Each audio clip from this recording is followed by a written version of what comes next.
शुरू करते हैं अब, का वेट करें, है ना। जी सर कीजिए। चलिए, तो स्टार्टिंग से एकदम देखना है ना इतिहास। Yes sir. चलिए, तो देखिए एकदम शुरुआत से कि इतिहास से आप लोग को कब तक ये जैन धर्म तक पढ़ाना है ना। हाँ, तो देखिए अभी जहां तक भी पार लगे देखा जाएगा। सबसे पहले देखिए इतिहास होता क्या है। इतिहास से हम लोग क्या समझते हैं, है ना। किसी चीज को पढ़ने से पहले उस चीज को देखना होता है कि आखिर है ये क्या, इससे क्या हम लोग समझते हैं, ये क्या होती है। तो सबसे पहले इतिहास के बारे में हम लोग देखेंगे। किसके बारे में? इतिहास। इतिहास के बारे में कि इतिहास से क्या समझते हैं, इतिहास क्या होती है। तो देखिए कहा जाता है कि आप लोग बचपन में पढ़े होंगे, एक इतिहास का डिफिनेशन होता है कि इति जोड़ बीती, बीती जोड़, है ना। यानी बीते हुए जो कहानी को इस तरह से तोड़ मरोड़ के लोग बनाता है कि जो विषय बीते हुए कहानी को याद दिलाता है उसे ही इतिहास कहते हैं। लेकिन हम लोग थोड़ा सा स्टैंडर्ड, है ना, थोड़ा सा हाई लेवल का बनाएंगे। और देखिए इतिहास का डिफाइन जो होती है, कहा जाता है कि पृथ्वी की जब से उत्पत्ति हुई थी, पृथ्वी की जब से क्या हुई थी, उत्पत्ति हुई थी, तब से लेकर आज तक की सारे ऐतिहासिक घटनाओं का अध्ययन जिस विषय के अंतर्गत किया जाता है उसे क्या कहते हैं, इतिहास कहते हैं। फिर से शुरुआत हुई थी लेकर आज तक जितने भी हुई है सबका अध्ययन हम लोग किस विषय के अंतर्गत करेंगे, इतिहास इतिहास। के अंदर। किसके अंदर? उसी को हम लोग इतिहास कहते हैं। अब कहता है कि इतिहास का जो शुरुआत किया था, जो जन्म दिए थे वो कौन दिए थे? तो हेरोडोटस, हेरोडोटस नामक वैज्ञानिक, यही वैज्ञानिक के द्वारा दिया गया था इतिहास की जानकारी सबसे पहले। किसके द्वारा? हेरोडोटस के द्वारा। किसके द्वारा? हेरोडोटस के द्वारा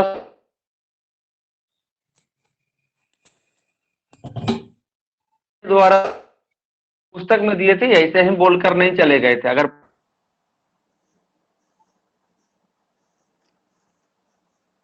तो हिस्टोरी, कौन सा पुस्तक में?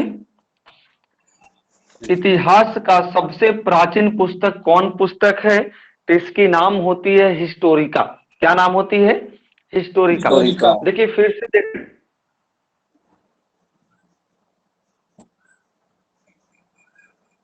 दिए थे, हेरोडोटस को ही कहा जाता है इतिहास का पिता। क्या कहा? सर आवाज कट रहा है आपका। से हेरोडोटस हो जाता है। वीडियो रुक गई सर। ज्यादा क्या? आवाज बहुत ज्यादा कट रहा है। वीडियो रुक जाता है आवाज सर। कट रहा होगा तो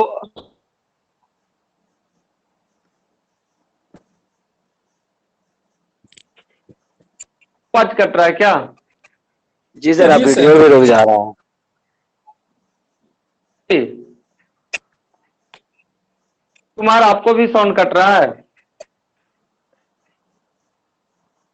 हाँ सर।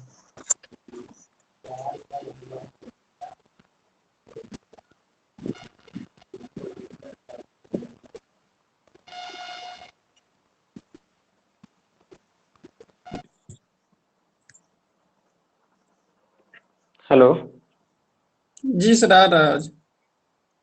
बोल रहे साउंड पढ़ाते समय कट रहा था क्या? जी जी सर सर। जब भी गुड कट रहा था। हाँ सर, वीडियो भी रुक जा रहा है। नहीं, रुक नहीं जा रहा है, वो ऑफ किसी वजह के वो लगता है नेटवर्क प्रॉब्लम से ऑफ हो गया था, वीडियो और ऑडियो दोनों। Good morning sir. Morning morning, अभी जुड़ रहे हैं जी। जाग गए थे सर, फिर से सो गए थे, याद नहीं था वो। हम सोचे कि नोटिफिकेशन आएगा पहले वाला आइडिया से, फिर से डालने पड़ा। अच्छा, चलिए, जाग कर फिर भी सो गए, है ना। अच्छी बात है। चलिए, अभी तो तो हम लोग टाइम देख रहे थे, धुंधला दिख रहा है क्या? राइटिंग दिख रहा नहीं है? ठीक है, या थोड़ा ठीक है ना। बढ़ा। तो हम लोग इतिहास को समझ रहे थे, है ना, शुरुआत से। इतिहास होता क्या है तो इतिहास का भी डेफिनेशन बताए थे कि पृथ्वी की जब से उत्पत्ति हुई है तब से लेकर सारी ऐतिहासिक घटनाओं का अध्ययन जिस विषय के अंतर्गत किया जाता है उसे ही हम लोग क्या कहते हैं, इतिहास कहते हैं। हिस्ट्री। कहा जाता है इतिहास का सबसे पहले जानकारी जो दिए थे वो हेरोडोटस थे। कौन थे? इसीलिए इसे फादर्स ऑफ हिस्ट्री बोलते हैं, यानी हिंदी में इतिहास का पिता कहते हैं हेरोडोटस को। किसे कहते हैं? हेरोडोटस को। देखिए हेरोडोटस ऐसे ही बोलकर नहीं चले गए थे, पुस्तक में लिखे थे। और कहा जाता है कि इतिहास का सर्वप्रथम पुस्तक किस पुस्तक में प्राप्त होती है, या इतिहास की जानकारी सबसे पहले किस पुस्तक में दिया गया है, तो ये पुस्तक का नाम है हिस्टोरिका। नामक पुस्तक क्या नाम है? हिस्टोरिका। और हिस्टोरिका का अगर पूछेगा कि लेखक कौन थे तो हेरोडोटस। कौन थे? हेरोडोटस। चलिए, हाँ, और साउंड को सब लोग ऑफ ही रखेंगे, एकदम ध्यान पूर्वक समझेंगे। और फिर हम क्या करेंगे कि आप लोग को कॉपी जो लिखा हुआ है प्रोवाइड कर देंगे और खुद से लिख लीजिएगा, क्योंकि हम समझा देंगे पूरा, है ना? ठीक है, यस सर। चलिए, तो ये समझ गए इतिहास की जानकारी सबसे पहले कौन दिए, इतिहास का पिता किसे कहते हैं, इतिहास की जानकारी सबसे पहले किस पुस्तक में मिलती है, ये सब यहाँ तक सीख गए। अब Yes, sir. देखिए, अब यहाँ से बात होती है कि इतिहास जो है इसको सबसे पहले 3 भागों में बांटकर जानकारी प्राप्त होती है। 3 भागों में बांटकर अध्ययन किया जाता है। कितने भागों में बांटकर? 3 भागों में बांटकर। पहला का नाम है प्राग ऐतिहासिक काल। कौन ऐतिहासिक काल? प्राग ऐतिहासिक काल। कौन ऐतिहासिक काल? प्राग ऐतिहासिक काल।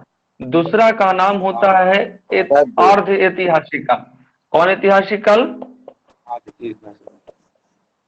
अर्ध ऐतिहासिक काल। और तीसरा का नाम होता है ऐतिहासिक काल। नए लोग समझ में आ रहा है आप लोग को या ऑनलाइन में नहीं समझ में आ रहा है? हाँ, जो लोग नहीं आएगा तो फिर बोलिएगा, फिर तो ऑफलाइन है ही है ना। चलिए, तो इतिहास को 3 भागों में बांटकर अध्ययन किया जाता है। प्राग ऐतिहासिक काल, आदि ऐतिहासिक काल और ऐतिहासिक काल। कौन कौन? 3। अब देखिए तीनों को समझेंगे हम लोग। ये देखिए एक एक वर्ड को समझेंगे। काल का मतलब होता है समय। जानते हैं सब लोग भूतकाल, भविष्य काल और वर्तमान काल, जानते हैं ना? यानी काल का मतलब समय होता है, ऐतिहासिक का मतलब इतिहास होता है। ऐतिहासिक का मतलब क्या होता है? इतिहास होता है। अब देखिए यहाँ एक नया जो वर्ड आया है वो है प्राग है। क्या है? प्राग। और इस प्राग का मतलब होता है प्राचीन। क्या होती है? प्राचीन होता है। प्राचीन को ही हम लोग पुराना कहते हैं। क्या कहते हैं? पुराना कहते हैं या पहले का। यहाँ बस एक नया वर्ड आया है, ऐतिहासिक का मतलब इतिहास और काल का मतलब समय। ये सब जानते हैं। यहाँ भी देखिए काल का मतलब क्या हो जाएगा? समय। ऐतिहासिक का मतलब क्या हो जाएगा? इतिहास। और आध का मतलब यहाँ हो जाता है आधा। क्या होता है? आधा। या तो इसको बोल सकते हैं अधूरा, आधा या अधूरा। चलिए, यहाँ काल का मतलब समय हो गया और ऐतिहासिक का मतलब इतिहास हो गया। अब हम लोग को 2 गो वर्ड पढ़ना है, एगो प्राग नया है और एगो आध है। बाकी देखिए डिफिनेशन, यानी इतिहास का 3 बेटा है। कितना बेटा है इतिहास का? 3 बेटा। शुरुआती में जो इतिहास बना है उसको 3 भागों में बांटा गया। कितने भागों में बांटा गया? 3 भागों में बांटा गया। कितने भागों में? 3 भागों में। कितने भागों में बांटा गया? थोड़ा सा रुकिए, फेस लगता है नहीं दिख रहा है। ठीक है, ठीक है ना? जी सर।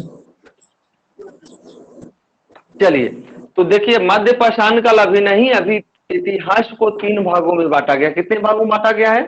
3 भागों में बांटा गया। अब इस 3 भागों को हम लोग पढ़ेंगे कि आखिर तीनों का कहना क्या है, तीनों का मकसद क्या होती है ना।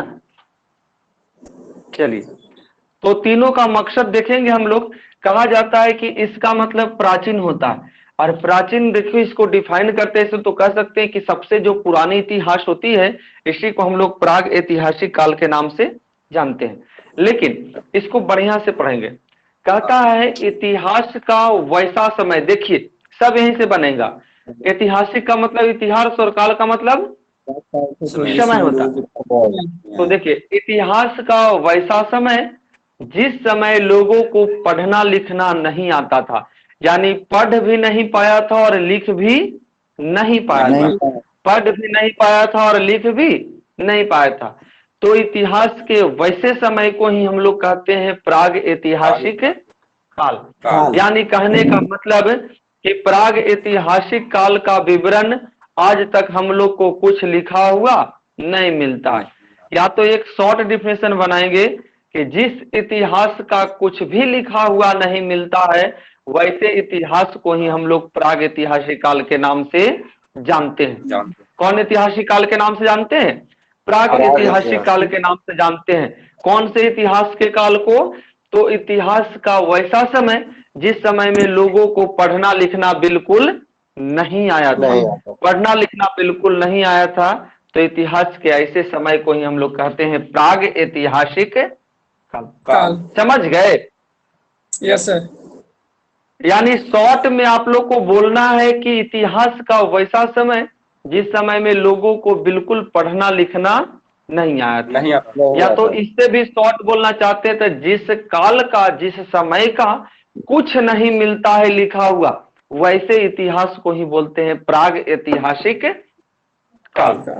चलिए, तो अब कहता है कि इस प्राग ऐतिहासिक काल का अध्ययन करेंगे कैसे करेंगे? लिखा हुआ तो कुछ है नहीं, तो अध्ययन तो करना है। अगर किताब में दिया गया है, इसको टॉपिक बनाया गया है, तो इसका जो अध्ययन हम लोग करेंगे वो साक्ष्य के आधार पर करेंगे।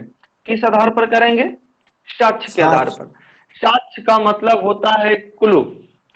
क्लू होता है, यानी कि प्राग ऐतिहासिक काल के लोग भले लिख पढ़ नहीं किए थे, लेकिन जीवन जीने के लिए पत्थर का औजार, मिट्टी का बर्तन, क्या खाते थे, क्या पीते थे, साक्ष्य छोड़ कर गए। और वैसे वैसे साक्ष्य को, जैसे लोग मरते थे तो स्मृति को बनाते थे, पत्थर की औजार बनाते थे, मिट्टी की बर्तनें बनाते थे, मूर्तियां बनाते थे। तो वैसे वैसे चीजों का ही हम लोग आधार पर, साक्ष्य के आधार पर किसका अध्ययन करेंगे? प्राग ऐतिहासिक काल का। किसका अध्ययन करेंगे? प्राग ऐतिहासिक काल का करेंगे। किसका करेंगे? प्राग ऐतिहासिक काल।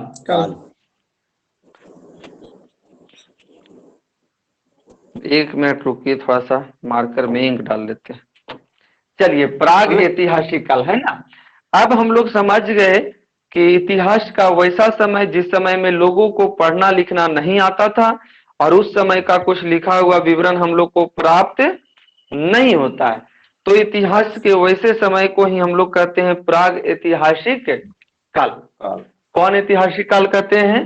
प्राग ऐतिहासिक काल कहते हैं। चलिए, प्राग ऐतिहासिक काल का अध्ययन किस आधार पर करेंगे? तो साक्ष्य के आधार पर करेंगे। किस आधार पर? साक्ष्य के आधार पर। अब देखिए, इसका तो हो गया। अब आधा, ये ऐतिहासिक का मतलब इतिहास और काल का मतलब समय, आध का मतलब आधा या अधूरा। आधा या क्या होती है? अधूरा होता है। अब देखिए, इसका डेफिनेशन क्या बनता है कि इतिहास का वैसा समय जिस समय में लोगों को पढ़ना लिखना आ गया था। पढ़ना लिखना क्या हुआ था? आ गया था। लेकिन पढ़ भी लिया था, लिख भी दिया, लेकिन इस काल के लिखा हुआ विवरण को हम लोग नहीं पढ़ पाते हैं। क्या नहीं कर पाते हैं? पढ़ नहीं पाते। यानी कहने का मतलब कि जिस काल का लिखा हुआ विवरण मिलता ही नहीं है, उसे प्राग ऐतिहासिक काल कहते हैं। और जिसका लिखा हुआ विवरण मिलता है और हम लोग नहीं पढ़ते हैं, उसको कहते हैं आद ऐतिहासिक। जैसे पढ़ भी लिया, लिख भी दिया, लेकिन ऐसा चीज को लिखा जो कोई काम का नहीं रहा, यानी अधूरा इतिहास, इसी को कहते हैं अधूरा। तो ये भी कोई काम का नहीं। जिस इतिहास का लिखा हुआ नहीं गया उसे प्राग ऐतिहासिक काल, जिसका लिखा हुआ है और हम लोग नहीं पढ़ते हैं, आद ऐतिहासिक काल। और तीसरा ऐतिहासिक काल को हम लोग समझेंगे कि इतिहास का वैसा समय जिस समय में लोगों को पढ़ना लिखना आ गया था, और क्या इस लिखा हुआ विवरण को हम लोग भी आसानी पूर्वक से क्या करते हैं? पढ़ पाते हैं। क्या करते हैं? पढ़ पाते हैं। तो इतिहास के ऐसे समय को ही कहते हैं कौन? ऐतिहासिक काल। ऐतिहासिक काल। अब देखिए तीनों का एकदम शॉर्ट में समझना है, कुछ नहीं करना है। सब लोग का साउंड जा रहा है ना? जी सर। साउंड जा रहा है तो देखिए तीनों का डिफिनेशन ज्यादा हार्ड नहीं है। कहना है कि जिसका लिखा हुआ विवरण बिल्कुल नहीं मिलता है उसे कौन काल कहते हैं? बोलिए। प्राग ऐतिहासिक काल।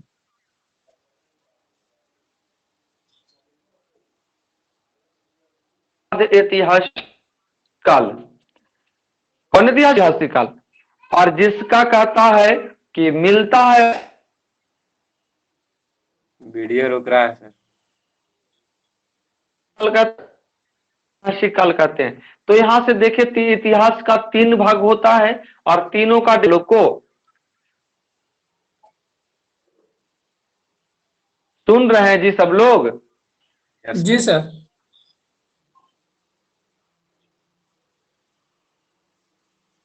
बोल क्यों नहीं रहे? आवाज कट रहा सुन था रहे इसलिए हैं। सर। आवाज कट रही है जी सर। तो बोल रहे हैं यहां तक में समझ में आया तीनों इतिहास का?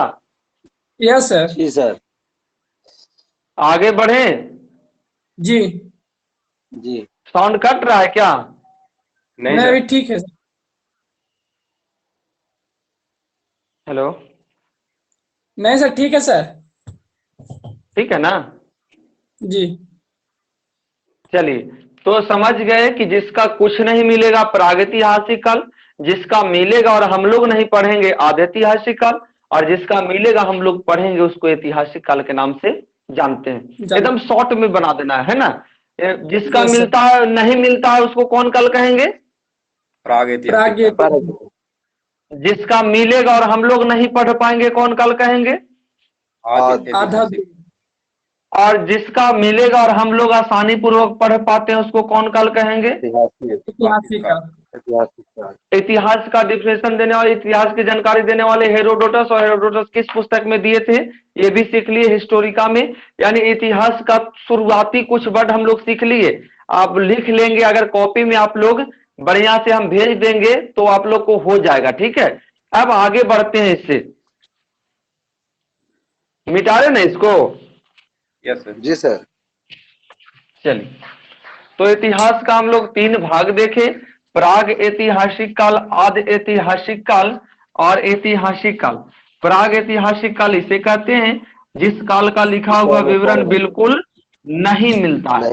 आद ऐतिहासिक काल उसे कहते हैं जिसका मिलता है और हम लोग पढ़ नहीं पाते हैं, और ऐतिहासिक काल उसे कहते हैं जिसका मिलता और हम लोग पढ़ पाते हैं। अब देखिए हम लोग को यहां से पढ़ना है ऐतिहासिक काल, 2 को छोड़ देना है अभी। वो स्टार्ट करेंगे आप लोग को ऑफलाइन में, पाषाण काल है ना, प्रागैतिहासिक काल। अभी हम लोग को तीसरा जो था उसका नाम था ऐतिहासिक काल। क्या नाम था? ऐतिहासिक काल। और ऐतिहासिक काल का डिफिनेशन हम लोग देखे कि इतिहास का वैसा समय जिस समय में लोगों को पढ़ना लिखना आया था कि नहीं आया था? आया था सर। पढ़ भी लिए थे और लिख भी दिए थे, और इस काल का लिखा हुआ हम लोग भी आसानी पूर्वक क्या करते हैं? लिख पढ़ लेते हैं। तो इतिहास के ऐसे समय को ही कौन इतिहास कहते हैं? ऐतिहासिक काल। जैसे में कहा जाता है वेद, रामायण, महाभारत, ये सब जो पुस्तक लिखा हुआ है कौन इतिहास के काल के लिखा हुआ है? ऐतिहासिक काल का। जिसको वेद रामायण को हम लोग पढ़ते हैं कि नहीं पढ़ते हैं? पढ़ते हैं। तो देखिए ऐतिहासिक काल को हम लोग डिफाइन करेंगे, ऐतिहासिक काल को समझेंगे, और कहा जाता है कि ऐतिहासिक काल को भी 3 भागों में बांटा गया है। कितने भागों में बांटा गया है? 3 भागों में बांटा गया है। प्राचीन इतिहास किताब में देखिए यहां से देता होगा लुसेंट, जब आप लोग खोलिएगा तो जो 3 गो अभी बताए वो नहीं मिलेगा, यहां से मिलेगा प्राचीन इतिहास से, प्राचीन इतिहास से, दूसरा में मध्यकालीन इतिहास से, तीसरा आधुनिक, और तीसरा आधुनिक इतिहास। आधुनिक इतिहास यानी कहने का मतलब इंग्लिश में बोलते हैं एंशिएंट हिस्ट्री, मिडेवल हिस्ट्री और मॉडर्न हिस्ट्री। यही 3 गो इतिहास की शुरुआत यहां से प्राप्त होती है। पुस्तक आप लोग खोल के देखिएगा, इतिहास को यहाँ से दिखाता है। चलिए, लेकिन कहा जाता है कि प्राचीन, मध्यकालीन और आधुनिक में सबसे पहले हम लोग शुरुआत किसको करेंगे? प्राचीन। बोलिए। प्राचीन प्राचीन को। इतिहास। यानी सबसे इतिहास को 3 भागों में बांटे, उसके बाद ऐतिहासिक काल को 3 भागों में बांटे। अब जब प्राचीन हम लोग शुरू करेंगे तो प्राचीन इतिहास को 4 भागों में बांटा गया है। कितने भागों में बांटा गया है? 4 भागों में बांटा गया। कितने भागों में? अब सबसे पहला वाला हम लोग शुरू करेंगे प्राचीन इतिहास, और प्राचीन इतिहास को कितने भागों में बांटा गया है? 4 भागों में बांटा गया है। 4 भागों में कौन कौन भाग वो देखेंगे और समझेंगे। चलिए, अब लाइट ठीक दिख रहा है आप लोग को? जी सर। थोड़ा सा चमक, बस एगो चमक रहा होगा, है ना? हाँ सर, कोना में हल्का सा। कोना में उसको हम कर देते, लेकिन बाहर और सब क्लास ले रहे थे उस समय तक ठीक था जी।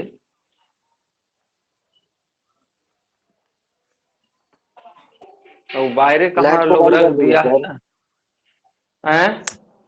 लाइट को बंद कर दे, चमक रहा। लाइट को बंद कर दे। जी सर।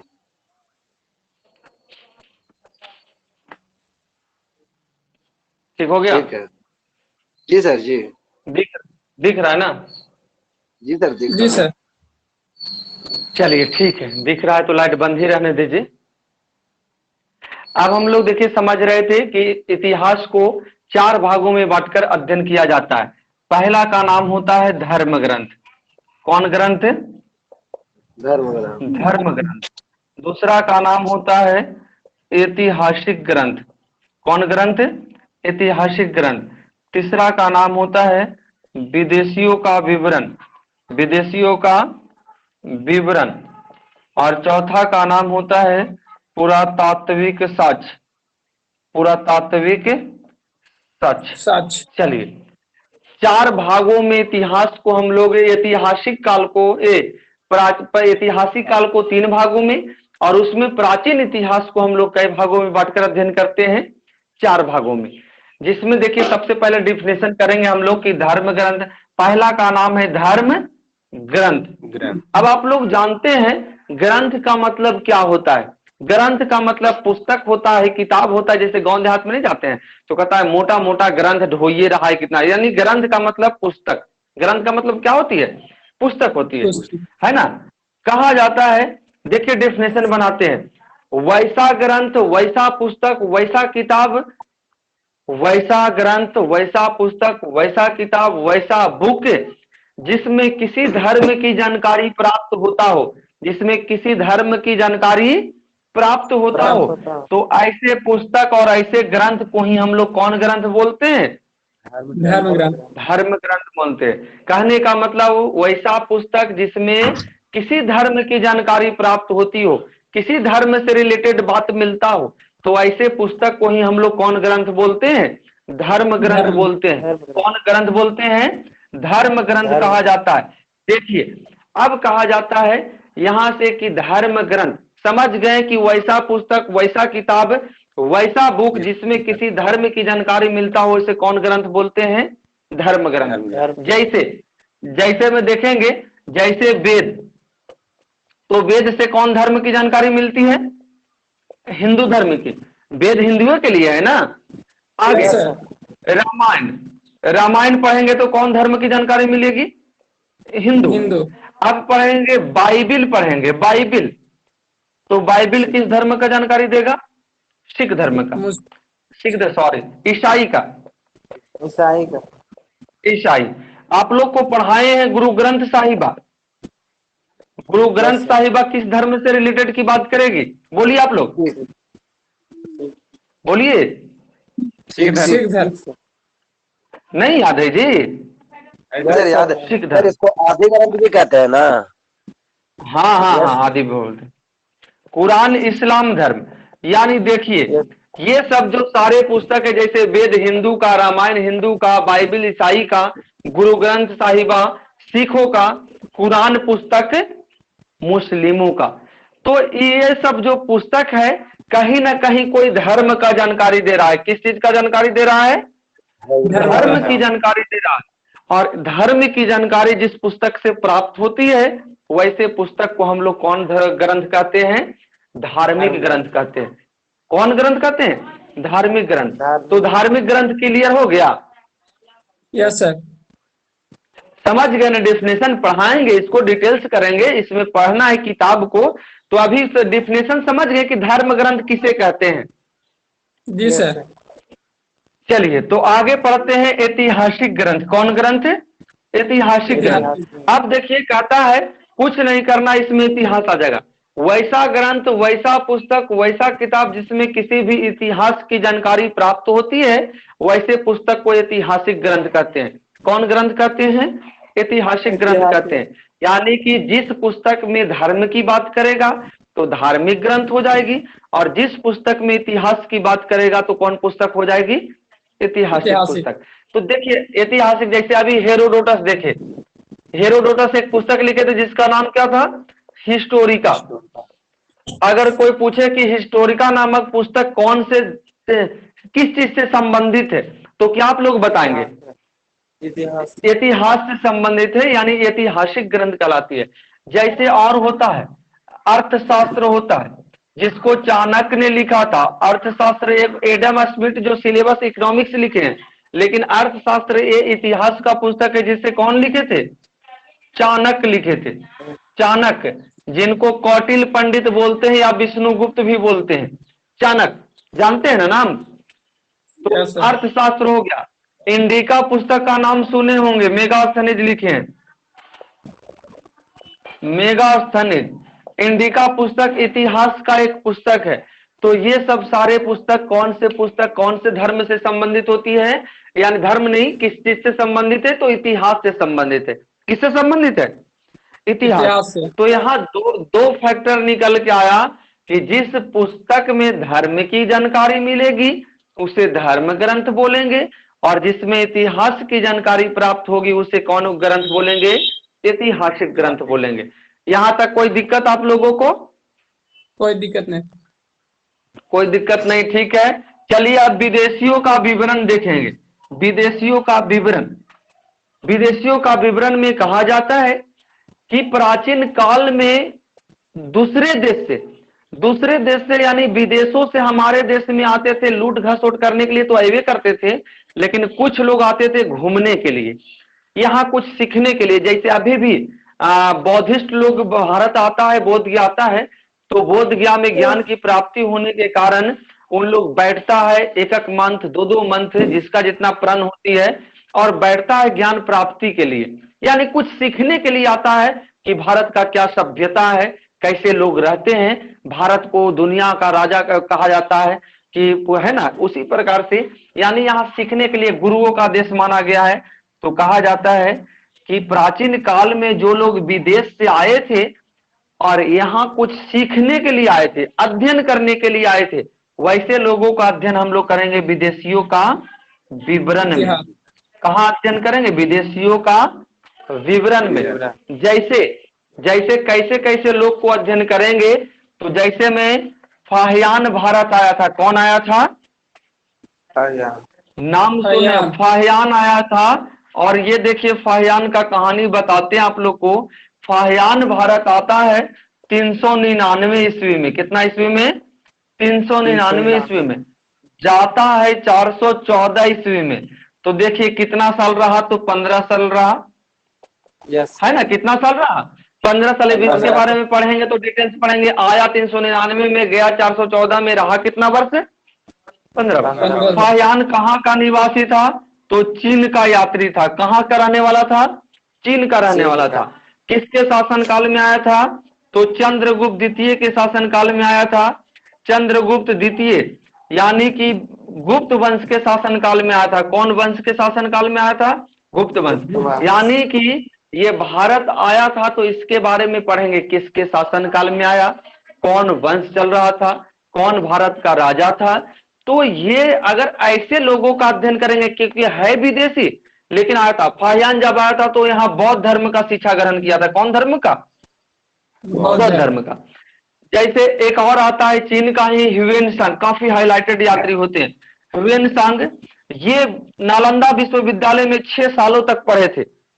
भारत में ये भी 15 वर्ष तक रहे थे, लेकिन जिसमें से 6 वर्ष सिर्फ और सिर्फ नालंदा विश्वविद्यालय में रहकर शिक्षा ग्रहण किए थे, क्योंकि नालंदा विश्वविद्यालय प्राचीन काल का शिक्षा का प्रमुख केंद्र मानी जाती थी और वहां बौद्ध धर्म का शिक्षा पढ़ाई जाती थी। किस धर्म का शिक्षा?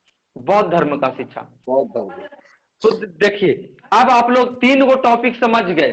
धर्म ग्रंथ में कोई धार्मिक पुस्तक की जानकारी मिलेगी, ऐतिहासिक ग्रंथ में कोई इतिहास की पुस्तक को जानकारी देंगे, विदेशियों का विवरण में आप लोग को विदेशी लोग जो आते हैं उन लोग को, आप पुरातात्विक साक्ष्य अभी बता रहे थे कि पहले के आदमी मरते थे तो स्मृति बनाते थे, अनपढ़ थे मान लिया जाए, लेकिन सिक्का चलाते थे, सिक्का मान लिया पत्थरे के चलाए तो उस तरह का साक्ष्य मिला।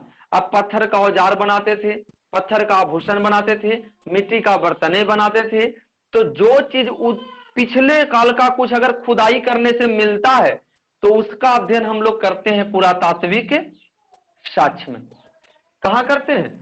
पुरातात्विक साक्ष्य में। बोलिए कहाँ करते हैं? पुरातात्विक साक्ष्य में करते हैं। तो ये हम लोग देखिए प्राचीन इतिहास पढ़ लिए। प्राचीन इतिहास को 4 भागों में बांटा गया। अब देखिए क्वेश्चन यहां से और बनता है,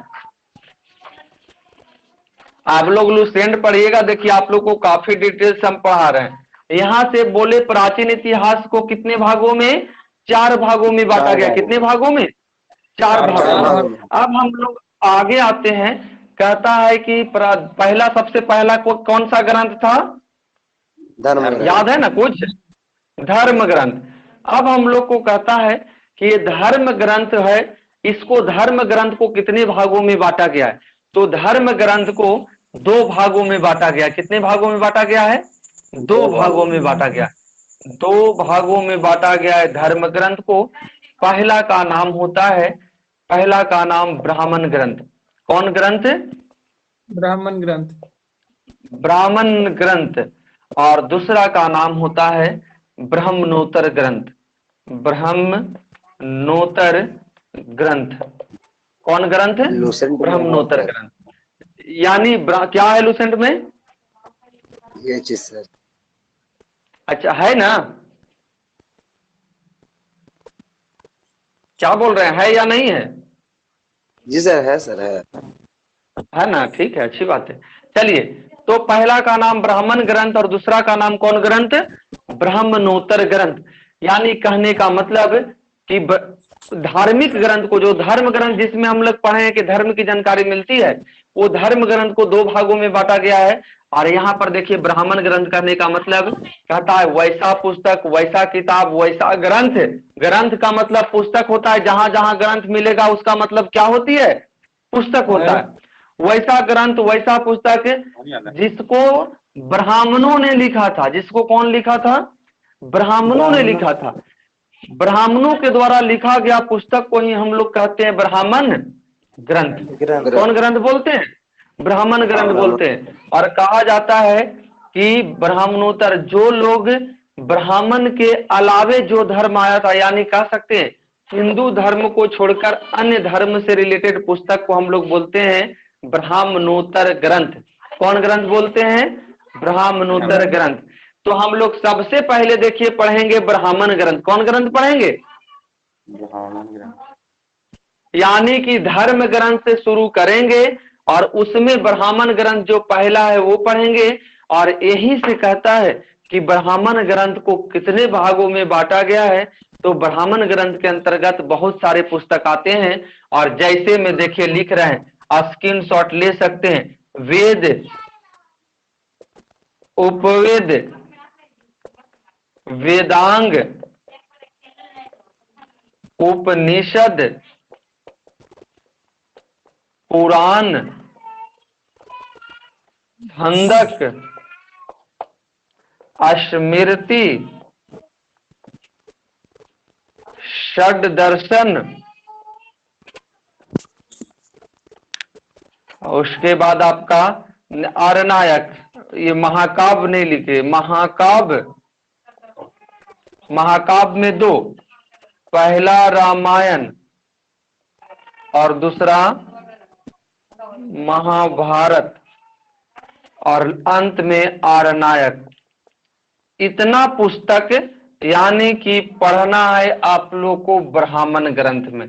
कितना पुस्तक पढ़ना है? जो बोर्ड पर लिखे हैं, कहने का मतलब ब्राह्मण ग्रंथ के अंतर्गत वेद, उपवेद, वेदांग, उपनिषद, पुराण, छंदक, स्मृति, षड्दर्शन, महाकाव्य में रामायण, महाभारत और अंत में आरणायक। अंत में क्या? आरणायक। अंत में क्या? आरणायक। अंत में आरणायक। अंत में आरणायक। चलिए, तो इतना पुस्तक पढ़ना है और ये सारी पुस्तकों के बाद जरा कुछ खा लेते हैं जी, भूखा गए। मानिए तो भूख 1 मिनट वेट कीजिए।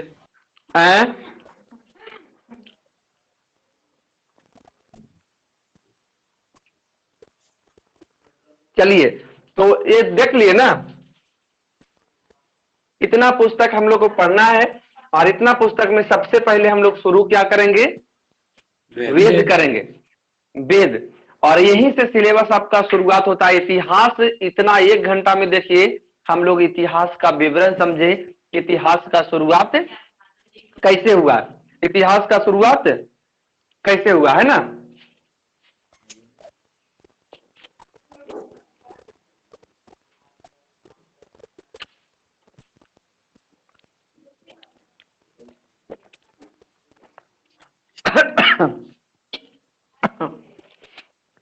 चलिए, हो गया ना? अब हम लोग मिटाते हैं और वेद शुरू करते हैं।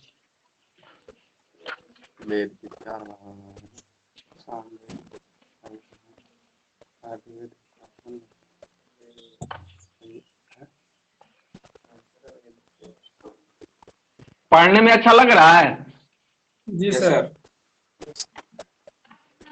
कि जबरदस्ती में पढ़ रहे हैं? नहीं सर। अच्छा, ऑनलाइन ऑफलाइन में अंतर तो कुछ लग रहा हो? जी सर, उतना समझ में नहीं समझ में नहीं आ रहा है? नहीं आ रहा है। सामने अभी जो साल सराहता बोल रहा है ना? जी सर। जी अच्छा, सर, सामने समझ का में अलग मतलब बात है। फेस टू फेस वाला कुछ अलग है ना? क्या कीजिएगा? जी हाँ, अच्छा ठीक है, वैसा रहेगा तो एक्स्ट्रा क्लास अगले सैटरडे को। ये थोड़ा सा कुछ काम था इसलिए हम चलाए गांव। घर से ले रहा है ना क्लास?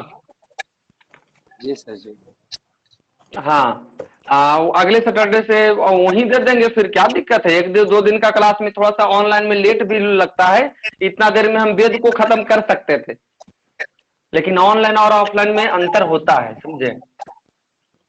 ऑफलाइन में की पॉइंट लिखाए थे जाते नहीं, इसलिए समझ में आ जाता लोग को। हाँ, चलिए अब देखेंगे वेद को हम लोग समझेंगे। समझ लीजिए क्या फर्क पड़ता है ना। चलिए वेद को देखते हैं।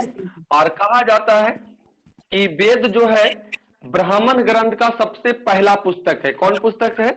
ब्राह्मण। सबसे पहला क्वेश्चन जो होती है, ब्राह्मण ग्रंथ का सबसे प्रथम पुस्तक कौन? ग्रंथ का सबसे प्रथम पुस्तक?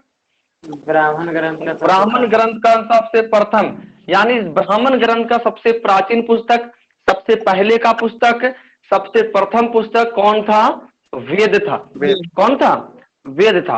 अब कहा जाता है दूसरा क्वेश्चन कि वेद को कौन लिखे थे? तो वेद व्यास लिखे थे। कौन लिखे थे? वेद व्यास। जिनका पूरा नाम भी कभी कभी हम बता देते हैं कि इनका नाम था महर्षि कृष्ण द्वैपायन वेद व्यास। ये इनका नाम था, महर्षि कृष्ण द्वैपायन वेद व्यास, जिन्होंने वेद को लिखे थे। पूरा नाम महर्षि कृष्ण द्वैपायन वेद व्यास।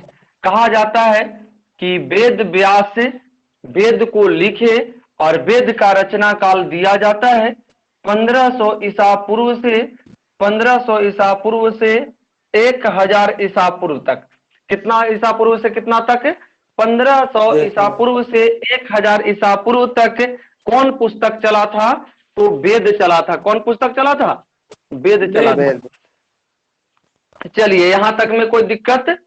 यानी वेद को किसने लिखा, वेद को कब लिखा गया, और कहा जाता है ब्राह्मण ग्रंथ का कैसा पुस्तक है? तो सबसे पहला, सबसे प्राचीन पुस्तक है ना। चलिए, उसके बाद आगे आते हम लोग जब तो आपको कहेगा कि वेद को कई भागों में बांटा गया है, यानी वेद का कितना बेटा है, तो वेद का 4 बेटा है। कितना बेटा है? 4। यानी वेद को 4 भागों में बांटा गया है। वेद एक आदमी, उसका 4 बेटा है। और कौन कौन है देखेंगे। तो देखिए, सबसे पहला का नाम होता है ऋग वेद, दूसरा का नाम यजुर्वेद, तीसरा का नाम सामवेद और चौथा का नाम अथर्ववेद। कौन वेद? अथर्ववेद। अब देखिए, अब इसमें से 4 गो भाई मान लिया है, तो जब से जो सबसे बड़ा होगा सबसे पहले बूढ़ा होगा या पुराने होंगे, कह सकते हैं ना, सबसे बड़े को ही मान्यता दी जाएगी। यानी सबसे पुराना वेद अगर पूछेगा, सबसे पहले का वेद कहेगा तो कौन वेद हो जाएगा? बोलिए, सबसे पुराना वेद कहेगा तो कौन वेद? ऋग्वेद, क्योंकि जो सबसे बड़े हैं सबसे पुराने कहलाएंगे। जो सबसे पहले जन्म लिए हैं सबसे पहले बूढ़ा होगा ना, एज ज्यादा होगा। और सबसे नया जो सबसे छोटा रहेगा क्या, कौन है? तो इसमें अगर कहेगा सबसे नया वेद कौन है, नया वेद कौन है, बाद वाली वेद कौन है, अंत वाली वेद कौन है, चाहे अंत वाली कहे, बाद वाली कहे, चाहे नया वेद कहे, कौन वेद हो जाएगा? अथर्ववेद हो जाएगा। सबसे पुराना कहे, पहले का वेद कहे, जो वेद कहे, पहले का कहे, पुराना कहे, प्राचीन कहे, कौन वेद हो जाएगा? ऋग्वेद हो जाएगा। कौन सा वेद? ऋग्वेद। तो देखिए, यहां तक हम लोग समझे। सुनिए, वेद का ज्यादा नहीं है ना, कंफ्यूजन कोई फायदा अगर नहीं होगा तो फिर कोई फायदा नहीं है। वेद समझना है। वेद को देखिए, ब्राह्मण ग्रंथ का पहला पुस्तक माना गया है, जिसका लेखक थे वेद व्यास। कौन थे? वेद व्यास। कहा जाता है कि वेद व्यास का पूरा नाम महर्षि कृष्ण द्वैपायन वेद व्यास, जिसका रचना वेद को किए थे 1500 से 1000 ईसा पूर्व के बीच। कितना से कितना ईसा पूर्व के बीच? 1500 से 1000 ईसा पूर्व के बीच इस वेद की रचना होती है। और कहा जाता है वेद को जब लिखे थे तो इन्होंने 4 भागों में बांटकर लिखा। बोलिए, पहला वेद का नाम आप लोग बोलेंगे? दूसरा वेद का नाम यजुर्वेद, तीसरा वेद का नाम सामवेद और चौथा वेद का नाम अथर्ववेद। कौन वेद? अथर्ववेद। चलिए, है ना, अथर्ववेद। यानी वेद को कितने भागों में बांटा गया है? 4 भागों में बांटा गया है। 4 भागों में ऋग्वेद, यजुर्वेद, सामवेद, अथर्ववेद। फिर से ऋग्वेद, यजुर्वेद, सामवेद और अथर्ववेद, ये 4 भागों में बांटा गया है। कौन पुस्तक को? वेद को। कौन पुस्तक को? वेद को बांटा गया है। चलिए, यहां तक आप लोग समझ गए? Yes sir. चलिए, तो यहां तक समझ में आया। तो कुछ लोग जो एकदम इंटर पास होके, या तो कुछ लोग को ऑनलाइन में थोड़ा सा परेशानी हो रही है, हमको भी लग रहा। जो पुराने लोग हैं या तो पहले पढ़े होंगे, हमसे लैंग्वेज को ज्यादा पकड़ते हैं, कवर करते हैं, उनको तो हो जाता होगा क्लियर। लेकिन कुछ लोगों को दिक्कत ऑनलाइन में है ना। और ऑनलाइन में ज्यादा देर मोबाइल पर भी रहना, मोबाइल के पास भी रहना ठीक है नहीं। चलिए, आप थोड़ा सा, है ना, कौन कौन लोग जुड़े हुए थे? नवीन कुमार, आप तो ठीक है। सुबोध कुमार, गुड्डू सैन, गुड्डू सैन आप न्यू स्टूडेंट है ना?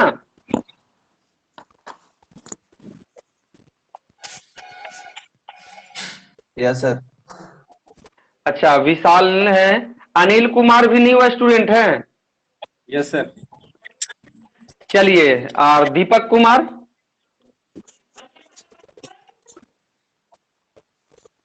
Yes sir. चलिए, न्यू है ना आप लोग सब? Yes sir. Yes sir. हाँ, उसके बाद अंकित कुमार? हाँ सर। रोशन, सपना कुमारी और सोनू कुमार, सूरज कुमार, सब न्यू है? Sonu Kumar old sir. अच्छा, सोनू कुमार आप पढ़ रहे थे ना पहले से, आपको तो समझ में आ रहा होगा ये सब चीज? हाँ सर। हाँ सर। समझे? चलिए, तो 1 घंटा का समय भी पूरा होता है आप लोग का, समझे? और रुकते हैं, अब निकलना है, गया के लिए हमको भी निकलना है, समझ रहे ना।